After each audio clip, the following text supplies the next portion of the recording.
Hello, everyone. Hello, everyone. It's nice to be back in the Guildhall School, but in a posher studio this time, isn't it? Oh, yeah, we were not planning to, but that's a very good spontaneous reunion because it's been a while since we could do it. Yes. But now we are back with episode 23 of Talk to the Chip. The Magic 23, and because it's a magic number, we're going to talk about a magic British female composer. Daphne Oram. Daphne Oram, yes, incredibly influential British and female musician, which again is very, very important. She was the first person to be recognized to make this sort of electronic music efforts in the BBC Radiophonic Workshop. Which she founded the Radiophonic. She is the co-founder and the first director of the BBC Radiophonic Workshop. Yeah, there's a piece that she wrote for orchestra and electronics and microphones, the first piece by a British composer to use those forces. So she was so ahead of the game in so many respects. She was. I mean, there is so much to talk about her today. And this is a must-study composer. And today we are going to talk about the 44 tracks featuring her wide range of works. Yeah, it's a double CD set called Oramics, 1958 to 1977. And the date of 1958 as the starting point is really significant because that's the year that she left the BBC.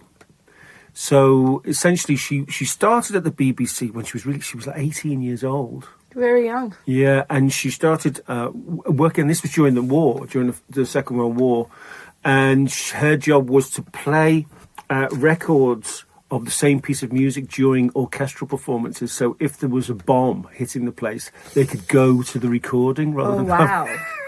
So it was like tough times. So yeah, when it comes to electronic music history, it's been mentioned many times that women didn't get enough recognition up until recently. Yeah. And those people also include Daphne Oram and Delia Derbyshire, both of whom were active in BBC Radiophonic Workshop.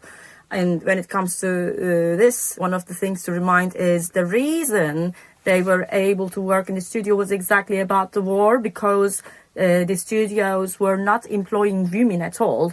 Yeah. But men were fighting for the Second World War, and that's why they could work there. And here is someone who was alive between two wars.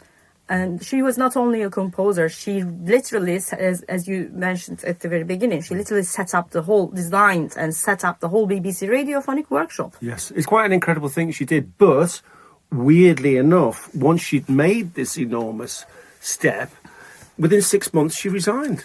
And she sent her resignation letter to the Director General of the BBC, and she was off. And that's what this collection of recordings is all about, is her work as an independent artist. Yeah, all tracks are from the post-BBC era, from 1958 till 1977, and this was recorded in her home studio. Yeah. So this is independent from that, because it turns out what she wanted to do was beyond what they were asking in the Radiophonic Workshop. Well, that was one of the things. But at the end of her time at the BBC was 1958, which was also when Varese and Xenakis and Le Corbusier Poème Électronique Pavilion was in Brussels at the Brussels Expo. 1958. Exactly, and the BBC sent Daphne Oram over there, and there was performances with pieces by Stockhausen and Pierre Schaeffer. And what was interesting, that this was her exposure really to that whole world, even though she was in some ways more advanced, in at least in technical terms. But she wrote she had to kind of write a report to the BBC about her experiences over there. Yeah, she got to visit Pierre Schaeffer's at the RTF GRM and the RTF studios as well. Yeah. And but she said in the letter to the BBC that her the style from the European style was very different, because in Britain, the use of electronic music or radiophonic music was always applied. It was in relation to radio plays, or for sound effects, or for basically for Foley and for sound and for atmospheres in plays and in film. And it's interesting that use of the word atmosphere, because that's the thing. I've been listening through to this massive collection. It's 2.5 hours, more than 2.5 hours long. It's the what she's brilliant at is creating these atmospheres. You know, there's this sort of often very dark kind of atmospheric spaces that the sound exists in. Yeah, definitely. And that's always the thing with her is when you it's always recognisable that it's hairstyle. She has something, whatever she's doing, this wide range of stuff. It's always hairstyle, isn't it? It's really recognisable. Actually, that's among my notes. I exactly wrote the same thing. It's in her style, and another thing I'd like to add is, especially this collection of her records, which we are talking about today, the Oramics. You can see examples example setting quality work for all sorts of works important for electronic music history, the ones that we've been discussing up until this episode, but also the 80s ones. So you can see the music concrete approaches, but you can also see like effects based, like feedback and delay based techniques, use of space, etc. You see all sorts of examples, but in each and every one of them, it's very unique. And you can also hear some musical elements, but also some non-musical elements, very dark ambient elements, and the silence points or quietness, dynamic range, frequency range, etc. In all of them, there are like very good examples that you would easily associate with like encompassing all sorts of techniques that we discuss in all of these works. And it is said that some of these works were actually like she was intending to submit them for 2001 Space Odyssey. Don't know the full extent or how many of them she was going to, but then that didn't work out in the end. But what you see is you can hear like a dreamy like field recordings or like the storytelling. So that's the interesting thing, is that some of the pieces in this collection, it's a wide range of uses of music, you know. So some of them are just for advertising. Some of them are sound effects for plays and TV and films. And some of them are standalone pieces in their own right, which give them this massive wide range, and I think that wide range is also very English. It's very British. You know, there's because I kept thinking with this, especially with the sound world of this in the period, I kept thinking a lot about Joe Meek, this British producer from the early 60s, who produced. Well, he was very important technically because he came up with a few techniques in music recording, particularly compressors and EQs. And he produced Telstar and some of these. It's all popular music, but it's very much using this much more advanced sound world. And it's a similar sort of character where you recognise the style almost despite the content. Yeah. You know? That's a very good point. And this is also there's also the aspect of being an inventor. For graphic scores, obviously, Oramics machine. That's one of the things we'll talk about today. But the whole collection is it contains 400 tapes that were explored right after her death in 2003. And sadly, again, this is someone who never got the recognition that she deserved during her lifetime. However, today we have got like a much more like a bigger focus that embraces her, even with concepts like Oram Awards, although I'm not a very big fan of this kind of competitive award focus. I've been nominated for it, didn't win, but...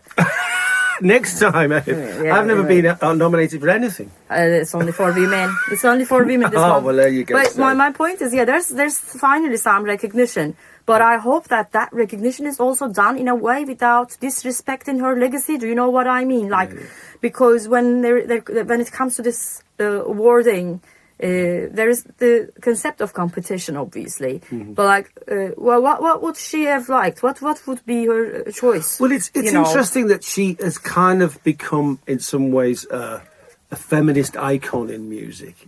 But when you read her own writings, her own material, there's very little reference to the fact that she's a woman herself. Yeah. You know, she doesn't has never made a deal out of it. You don't get the sense that there's any bitterness or sense of unfulfillment. Actually, there is an excerpt also in this YouTube video. Like, there's this contrast. I've been showing that video to my students when I talk about pioneering women in electronic music. And it's the BBC excerpt where Daphne Oram gets a visit. And then when you see the house, it's in a tiny town in Kent, and she looks like an old English lady who's about to make you a cup of tea, and you're gonna sit down for a cup of tea. But then she suddenly shows her eccentric invention and graphic score instrument, and she's very low key about that. You see, but then when I look at this. And this whole album, like all the pieces of there, as I said earlier, like it encompasses all sorts of movements in electronic music, but also there are aspects of it being dark, but also there's an aspect of humor sometimes. Well, that's the thing. That's what I was thinking about. It's very British. It's very English. Oh, really? That Joe Meek thing. Because there's, for example, in Germany, you know. Despite what Elvis Presley said about there's only two sorts of music, good music and bad music. In Germany, there's two sorts of music. Okay. Serious music and entertainment. Okay. Or religious or secular, you know. Well, earlier but this is like deep into the kind of mindset of European music. And it has an effect on the funding. It's actually really defined in law. That there is serious music and there is entertainment, and that's something we just don't have here. Yeah. You know, so there are no gags in Stockhausen. There's no gags in Pierre Schaeffer. No, exactly. You know, and that's why, like, after her studio visit, after you know what you were talking about earlier, she finds out that their music is very electroacoustic, obviously, and she wanted to go more like musical and accessible with those things. But even in that sense, it is quite like experimental, and you can see a very good composer's mind in the kind of shape. Well, you can hear it. Of sound. Yeah, you can hear that there's real composer's skill going on. I mean, even with stuff that's on in the more there's the music she did for an advert, for a TV advert, or maybe a radio advert that's on this collection called Tumble Wash. Yes. Oh, yeah, that one with the... It's very groovy. Yeah, absolutely. It would be a very good type of chill out, beat based music. Yeah, it's just amazing. And it's with water sounds, like loops of water sounds, and then this bass line running, and it has this futuristic quality, and then the guy telling you about the product, you know.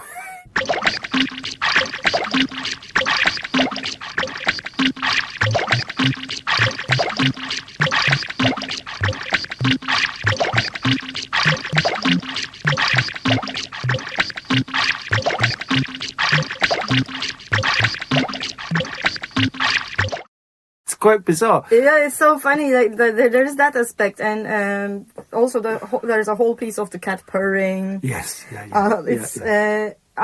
when I look at that sort of music, like the percussion, there's this percussive effect where she was exploring objects in the house. Yes, well, that's interesting, isn't it? Because the range of sounds. Yeah. You know, it's like pianos, cymbals, percussion.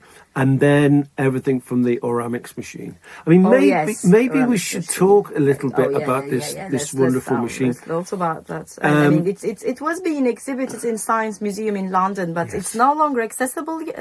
It was I saw it. It's quite a few years ago, about 15 years ago. Oh, now. You saw it? Oh, yes, wow. I wish I could have seen that. And it's a fascinating thing. I mean, it was in a glass case, which was a bit of a shame, but.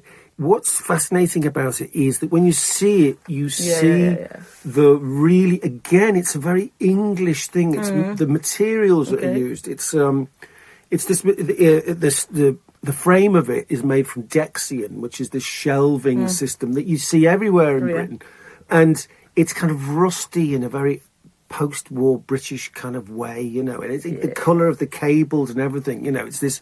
old British technology, and very rickety, looks very wobbly, but incredibly complex. I mean, it's essentially very, very similar in concept to the Russian ANS synthesizer. Oh, actually, that makes sense, because this is like again, there is the optic electronic aspect of it, and it is what would you say, like electromechanical? It's electromechanical Like, in that it uses a permanent light going to a light sensor, but the level of the voltage that comes out the light sensor that then controls the oscillators, etc., is controlled by the amount of light that's left through from a 35mm film. Very, very early invention, and that's like she got like fundings and patents to explore that She got further. Although the Gulbenkian Foundation at one point, but it's on, I think it's on 7 or 8 tracks of film. And each track of film controls a different aspect of the sound. So it's either the pitch, the filter, the amount of reverb, the sense, the delay. All this kind of stuff is controlled by drawing images onto 35mm film. So then we can call this Oramics synthesis. Yeah, absolutely. And also, you know, in some aspect, because of that, there is also a time-oriented sequencing approach. And if you consider it in that sense, it has some similarities with the modern MIDI sequencers or digital audio workstations, right? Yeah, absolutely, because it's forerunner of that sort of thing, right? Because it's so visual. And on this collection, track number 6, Contrasts Esconic, is the first piece that she did, that she released or made public, that was made using the Oramics machine. So when I look at that track, I've been repeating this, right, with the moments of electronic music. So what does this one encompass? I think what I see is like, I can see like surrealist kind of notation, but also in this one, remember the intro of Poème électronique that we talked about, which is a very important piece of electronic music. You can hear that kind of a compositional approach in this one, which is which you said is the very first composition with the Oramics machine.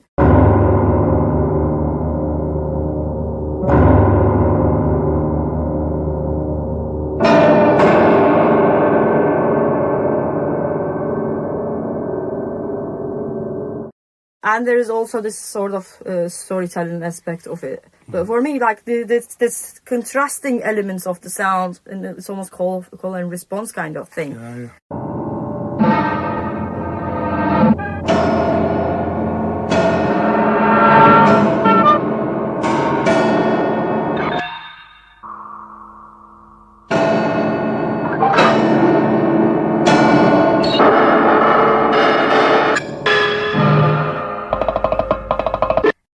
It would have been very good to see that in action. Like I've tried to imagine how the light and how the drawing works in that sense, trying to picture that. But this one has that sort of nature. But it's also very composed, isn't it? In every sense of the word, and it would easily be up there with the works from from Pierre Schaeffer's studio or from Cologne. Maybe not so much Cologne, because it's much more about recordings. There's a lot of recordings of piano in there. Yeah, because there is a lot of blending going on with those sort of existing instruments, and also let's think about Contact. I think there is a moment in Contact in the middle. Oh, in Contact in Stockhausen. Yeah, I'm talking about. Sorry, I have to make that clear. I'm talking about Stockhausen's Contact. I'm just assuming people will know. Yes, everyone's listened to Contact. Sorry. There is a brief moment where he explores Samra in a very slow, gradual process. Where it changes and then turns into droplets of sound. And in this album, I'm noticing, again, another thing that's been encompassed in the electronic music techniques. I'm noticing moments like that timbral exploration, but also lots of feedback and delay.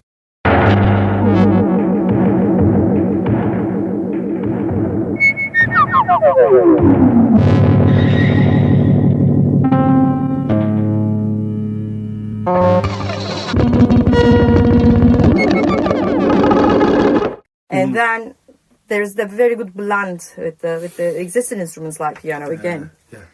Yeah. Well, I mean, there's one of the pieces. Yes, Brociliande or Brociliande, or I wouldn't know how to pronounce that. Oh, that's a very eerie piece. I can't pronounce. Very eerie, and it's like 10 minutes long. And that's another thing. None of them are longer than the longest is about 15 minutes. I mean, some of these are also just excerpts, also like the studio etudes, or the one that's like Rockets in Ursa Major. They have like various parts and sections and excerpts. But this is quite a long one. This is like 10 minutes, and this seems to be like a real a deep dive into cymbal sounds. So it's based. It's like it's musique concrète, all about cymbal sounds to start with.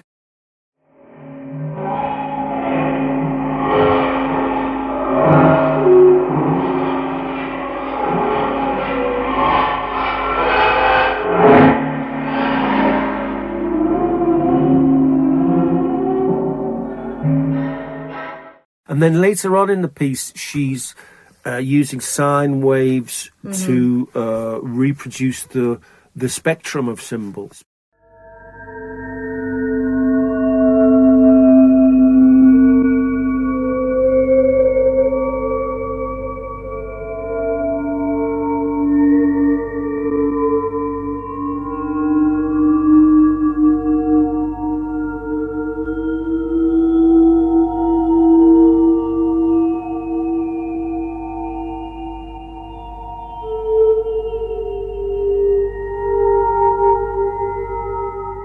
It's very scholarly, kind of clever thing, you know. And when you're listening to it, you don't notice that it's gone from concrete sounds to sine waves. It's really natural sort of progression. Also, definitely, like these properties of sound, of dynamics and timbre being like presented like a palette, like a nice painting with gradual transitions. And also that particular piece, which I can't pronounce, the BR one. Brociliande or Brociliande?